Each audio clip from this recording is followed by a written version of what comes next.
Hello, good morning, good afternoon, good evening, Jar of Marble dwellers and Jar of Marble curious. My name is Linda and this is Jar of Marbles. And I'm Bob. It's great to see you, isn't it though? Yes, it is. This week I'd like to talk a little bit about long-distance relationships. Long-distance relationships live in a strange, suspended space between devotion and absence. Oh, never heard it put quite like that. Well, there you go. They ask for a kind of love that stretches across time zones, missed calls, and the quiet hum of daily life lived apart. For some, that distance sharpens affection into something almost poetic. For others, it slowly erodes connection until what once felt meaningful becomes uncertain and even heavy. At the heart of it, the stakes are unusually high. You're not just investing in a person, you're investing in a future that requires patience, logistics, sacrifice, and a shared belief that the distance is temporary or worthwhile. Every message, every call, every visit carries more weight than it might in a conventional relationship. Yeah, right. Yeah, that's right. Yeah, so many people haven't experienced it, so they won't have any thoughts about it one way or another, but many people have. Small gestures become symbolic. A good morning text isn't just polite, it's proof of presence. Oh, yeah, right, yeah. So, without the daily comforts of proximity, no casual touches, no shared routines, no quiet presence, say on the couch at the end of a long day, and yet for many they are deeply romantic, intensely personal and surprisingly resilient. I prefer to call myself delightfully difficult. Snap. So at the heart of a long-distance love is a paradox, connection without closeness. Yeah, right. So for people who already feel the pull of loneliness or who find comfort in staying home away from the unpredictability of the outside world, this kind of relationship can feel both safe and obviously challenging. I say be weird, be random, be who you are, be a little crazy, be loud, whatever it is that tickles your pickle. So your point? Well, all of that random stuff won't be seen in a long distance. You'll be presenting your absolute best face all the time, no? Well, it is a controlled environment to a degree, but, you know, people were still going to be themselves. Well, you'd hope so. I'm starting to think I'll never be old enough to know better. You're okay, Bob. Yeah, maybe. Yeah, all right. So it allows intimacy to grow within controlled boundaries, often through messages, calls, and planned visits rather than spontaneous social interaction. You can love someone deeply without needing to constantly go out or embed yourself in a broader community. For some, that's a relief. Oh yeah, I can see the value in that for a time, yeah. There's a quiet romance in that structure. Love letters have simply become texts and voice notes, but the essence remains the same. Anticipation. Anticipation? Yeah. Yeah, so waiting becomes part of the relationship, waiting for the next call, the next visit, the next time you'll hear their voice in real life instead of through a speaker. That waiting can intensify emotions in a way that everyday proximity sometimes dulls. Hey, I got caught up in a really good book last night. It didn't stop colouring in to 2 o'clock this morning. Wow. Yeah. So when time together is limited, it often feels more intentional, more cherished. Every moment carries weight. It's like a weird kind of romance, isn't it? Well, it could be. It might not be weird. It might just be romantic. But that same distance can amplify fears. Yeah, I'd be the first to die in a horror movie because I'd go to the garage for more beer. Yes, you would. I know, I just said so, yeah. So loneliness, for one, doesn't disappear just because you're in a relationship. In fact, it can become more defined. True facts there, yeah. You know exactly who you're missing. There can be nights where the silence feels heavier because you have someone you wish was there to fill it. Due to language restrictions on social media, we'll now refer to some people as donkey hole. Oh. Yeah, donkey hole, yeah. So, and if you're someone who already prefers the safety of home, that loneliness can become cyclical. You stay in because it feels safe, but staying in can deepen your sense of isolation. Not me, geez. I thrive in being on my own. I love it. Oh, that's good. Good on you. Yes. There are also emotional uncertainties that distance tends to magnify. Questions like, are we growing together or apart? Are they still as invested as I am? How long can we realistically sustain this? Fair, yeah.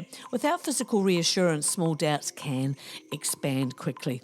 It would affect your sleep. Yes, especially if they're overseas and you're talking all hours to accommodate each other. Yeah, but that's the brain though, isn't it? The brain's like, I can see you trying to sleep, so I'd like to offer a selection of every memory, unresolved issues, or things you should have said or done today as well as in the last 45 years. No? No. But anyway, communication becomes everything, not just frequent, but honest and emotionally open. And yet, despite these challenges, long-distance relationships are far from doomed. Oh, goody, the upside. Well, yeah, research generally suggests about 58 to 60% of long-distance relationships are successful, meaning they either stay together long-term or transition into geographically close relationships. I'm kind of like an onion ring, you find in your fries. You didn't know you wanted me until you found me. I quite like that. Yeah, I'm here to please. So that number surprises many people. It suggests that distance, while difficult, is not inherently destructive. That is good to know. Look, as long as they're not asking you for money, who cares? True. In fact, some studies indicate that long-distance couples often develop stronger communication skills and deeper emotional intimacy than couples who see each other every day. Oh, yeah, okay, I can see that. If both are being honest and have the same values, hell yeah. Absolutely.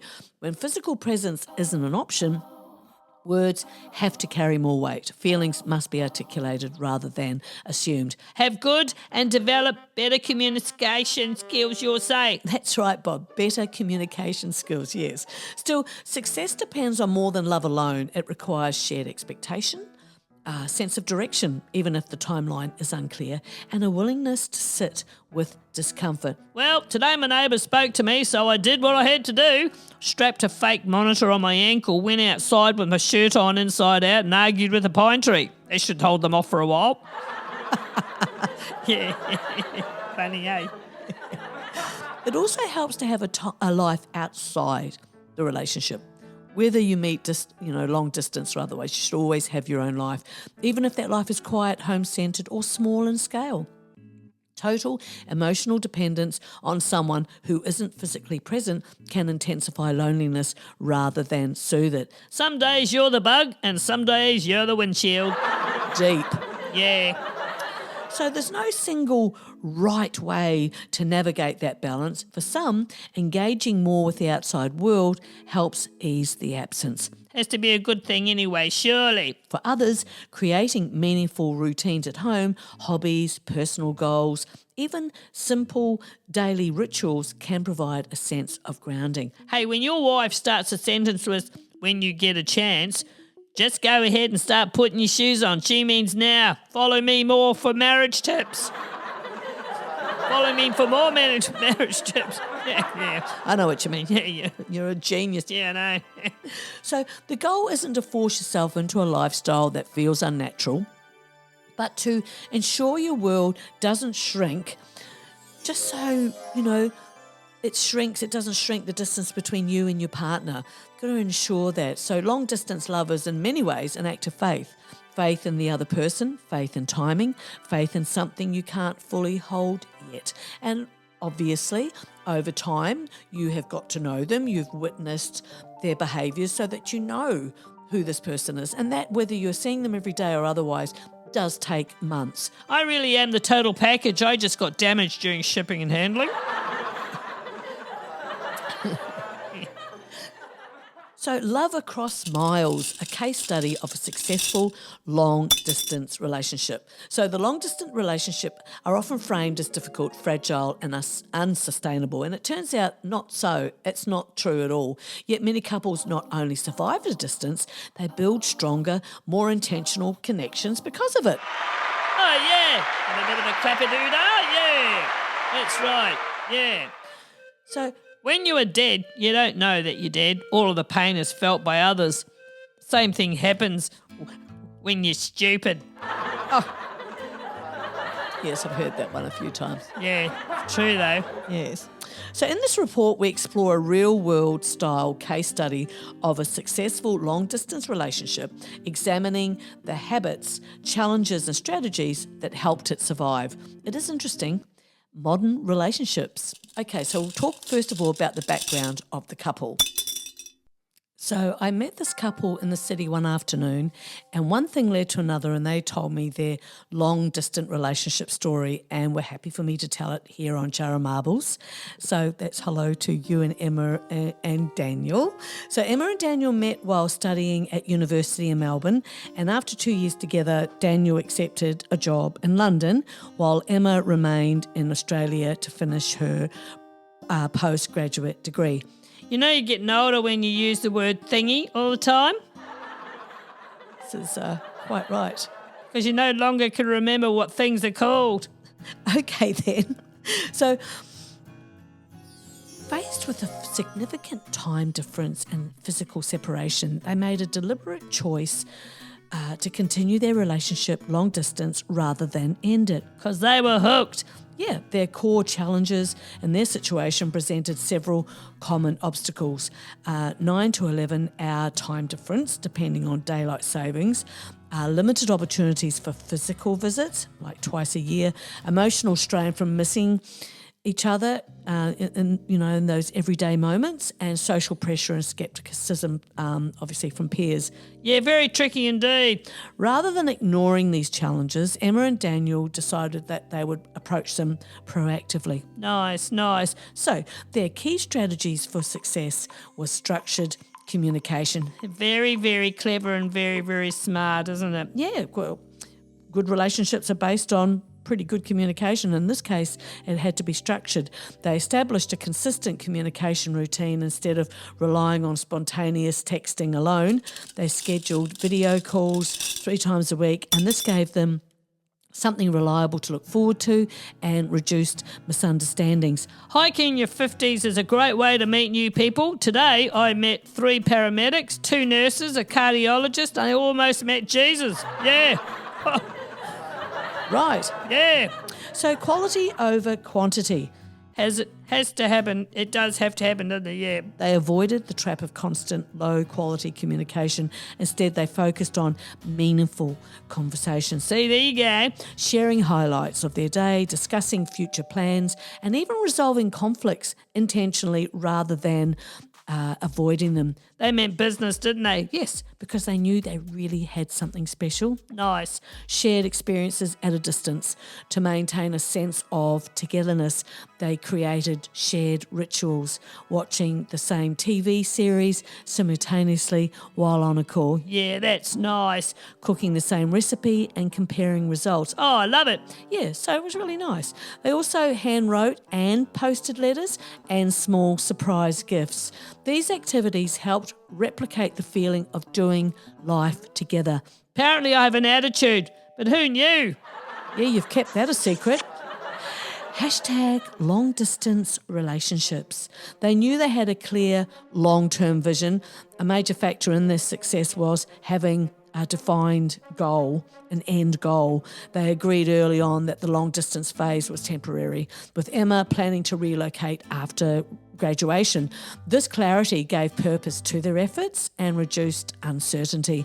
Hey, do you ever get the feeling that your fairy godmother stepped out for a smoke? You know, vanished, poof? At times. Yeah.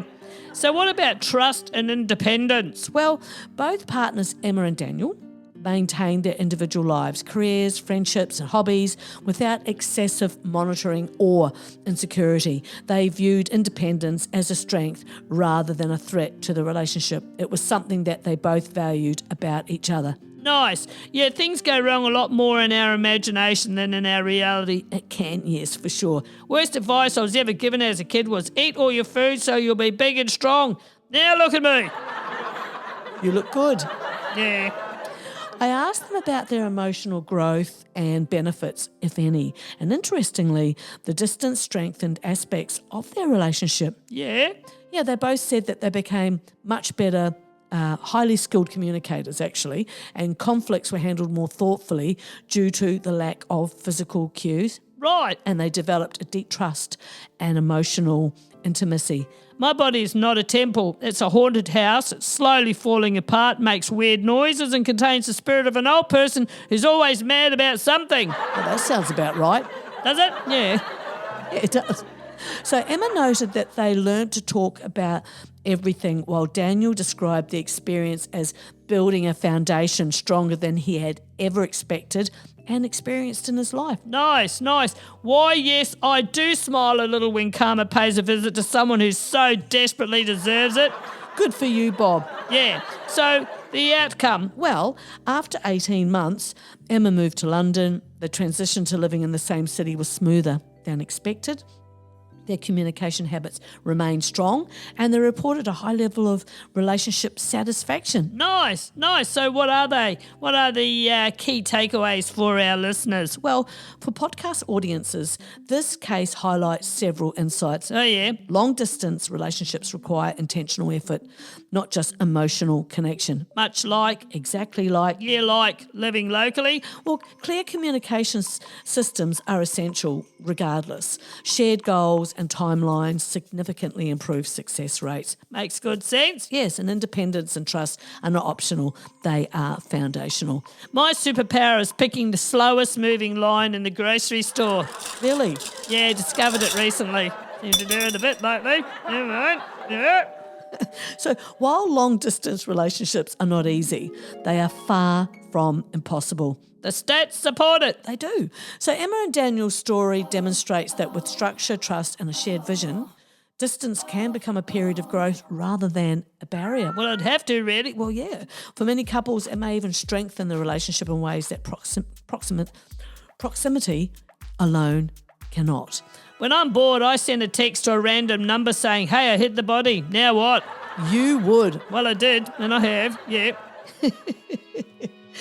So, do long-distance relationships force couples to build healthier communication habits? And could that make them stronger than traditional relationships? It's not always easy, and it's not always sustainable for everyone. Yeah, right. But when it works, it proves something powerful, that connection isn't only about physical presence. Yeah, right. It's about emotional consistency, intention, and the quiet decision over and over again to keep choosing each other across the miles. Roses are red, tacos are delicious. I use paper plates because I hate doing dishes. Right.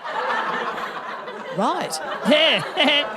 So love has a way of defying neat boundaries. Yeah, I love it. Yeah, me too. Doesn't check postcodes, respect state lines, or wait for perfect timing. Sometimes the person who feels like home lives a plane ride away, and just far enough that spontaneity becomes planning. Oh, yeah, true. Finding the love of your life in the next state isn't a complication. It's an invitation to build something intentional. You'll know, won't they? Well, yeah, I believe so. The distance, the surprise of distance. Surprise! There's a particular kind of magic in meeting someone who fits you, even when the geography doesn't. It can feel unfair at first. Why now? Why them? Why there? But distance has a way of stripping a relationship down to its essentials. Look, if your problem can't be solved by coffee, money, sex or tequila, I'm out of ideas. But thank you for the efforts. It's all right, yeah. So without the ease of constant physical proximity, communication becomes the backbone. Yeah. You learn quickly whether you can talk, really talk, and whether you can listen and whether the other person can listen. Right, yeah. Instead of shared routines, you build something with meaning. Yeah, I like that. Meaningful things. Yeah, absolutely. Because then every visit matters. Every goodbye teaches you something about patience, and every reunion reminds you why you're trying. Nice, yeah. The logistics, turning distance into structure, making an interstate relationship work requires more than good intentions. It really does need systems. You know, you're old any time you're entering your date of birth with a smartphone and you get to the year and you've got to spin that thing like you're on the Wheel of Fortune. True that. Yeah. So Emma said that they both plan visits like anchors, not afterthoughts. Definite for sure. I like it. Yeah, having a clear date for the next time they would see each other eased the emotional strain. It turned "I miss you" into "I'll see you in 2 weeks," which felt manageable. I once dated a girl with a twin, and people always asked me, how could you tell them apart? I said, simple. Alison painted her nails red and Tom had a beard. Well, there you go. Yeah, it's very simple. Yeah. So regarding sharing the travel load, balance is crucial. If one person is always travelling, resentment can quietly build. Alternating visits or building halfway or meeting halfway rather keeps things fair and sustainable. Yeah. Think I'm going to go off the rails tomorrow. Want to go with? Oh, I may. So they went on to say how they aligned their schedules early. Work, family and personal commitments don't disappear just because you're in love. Being upfront about availability helps avoid disappointment and builds trust. They realised that they had to use technology with intention. And what do you mean? Well, texting all day can create the illusion of closeness, but meaningful connection often comes from focused time, video calls, sharing activities like, as we said before, watching a movie together, or even just uninterrupted conversation. To those of you who say that cursing is due to limited vocabulary, you're a discourteous, ideologically unsound, presumptuous noodlehead. Had a bit of trouble there. It's all right. It's all right. Doesn't matter. Don't care. So Daniel recalled realising that they talked about the future sooner than they would have had they been in the same town. Yeah, that's quite the point, isn't it? Yeah. Distance isn't usually a forever plan. At some point, one of you or both will need to consider relocation.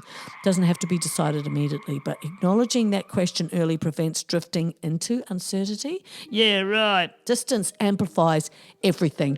The highs feel higher and the lows can feel heavier. It's been one of those days for 4 years straight, and I'm not even exaggerating. It can be a bit like that, can't it? Yeah. Yes, you will miss each other. Of course you will. Often, and that's not a flaw in the relationship, it's evidence that it matters. Missing someone becomes part of the rhythm rather than a problem to fix. Hashtag long distance relationships. Trust becomes non-negotiable. Yeah, it must. Without the ability to drop by or see each other regularly, trust fills the gap. It's built through consistency, doing what you say you'll do, showing up when you promise, being emotionally available even when physically absent. When you're soft-hearted but have the rudest mouth like a Hallmark card written by Gordon Ramsay. Yeah. They both agreed how important independence remains intact. One unexpected gift of distance is that your individual lives continue to grow. You're not merging everything immediately. You're choosing each other while still being fully yourselves. Look, I never said I hated you. I just said that if you were on fire, I might consider roasting marshmallows. You are delightful. Oh, I know. Yeah. So doubt will visit. There will be moments when the distance feels too big, the effort too constant. That's normal. Yeah, normal, yeah. What matters is whether in those moments you both still feel like the effort is worth it when it works. So if you can navigate the logistics and honour the emotional demands, something powerful happens. It does? Yeah. You don't just fall into a relationship, you build it deliberately, thoughtfully, with both eyes open. Well, let's be honest, Saturday's the only true weekend day, isn't it? Friday belongs to work, Sunday already belongs to Monday. We've all been scammed. Feels like that some weekends. Every weekend. Okay. And when the distance eventually closes, whether one of you moves or life brings you into the same place, the foundation you've created often feels stronger than most. Nice. You've already proven that you can choose each other without convenience. Being together in the same place becomes not just easier, but richer. Some people talk so much crap it's hard to know whether to hand them toilet paper or a breath mint. Right then, what do we have to do next? What's next? Well, I think we're at final thoughts. Oh, yeah. Finding the love of your life is the next state. In the next state isn't bad timing. It's a different kind of beginning, one that asks more of you, yes, but also offers more in return, because when love survives distance, it tends to grow roots that can handle just about anything. Don't be the bigger person today. Be the person that helps them understand that sometimes when you muck around, you find out. Oh, yeah. That's right. So having a long-distance relationship while you still have kids at home too can feel like a quiet escape woven into a very full life. Yeah, for sure. When you're a full-time single parent, say, your days are spoken for: school runs, meals, routines, and the constant presence of responsibility. Hey, if you don't like sarcasm, don't ask me things. And my age no longer allows me to suffer for love, so if you see me sad, it's because of money. Thank you. That's all right, yeah. So in that context, something light and separate, something that waits for you until the house is finally still, can be a comforting distraction. Learn a lesson from your dog. No matter what life brings, kick some grass over that shit and move on. There's also a certain practicality to the distance. You're not expected to give more than you realistically can, and that's also where honesty matters. Oh, yeah. You know, dating after 40 is like trying to find the least damaged thing at a thrift store that doesn't smell. That's so bad, that kind of sucks. Yeah, it's called a joke, man. Hashtag long-distance relationships. Still, it's worth being careful that in creating something comforting for yourself, you're not unintentionally hurting someone else. And that's the end of another episode. No, I was just getting in the groove. See you in a week and your groove. So let me take this moment to thank you for your company. Distance teaches us that love isn't measured in miles, but in moments, patience and belief in each other. Whether you're near or far, may your connection stay strong and your heart stay close. Take care of you and keep loving boldly. So say good day to the family for me. Give the goat smashed avo, and we'll see you next time, okay? Okay then. Bye. Bye!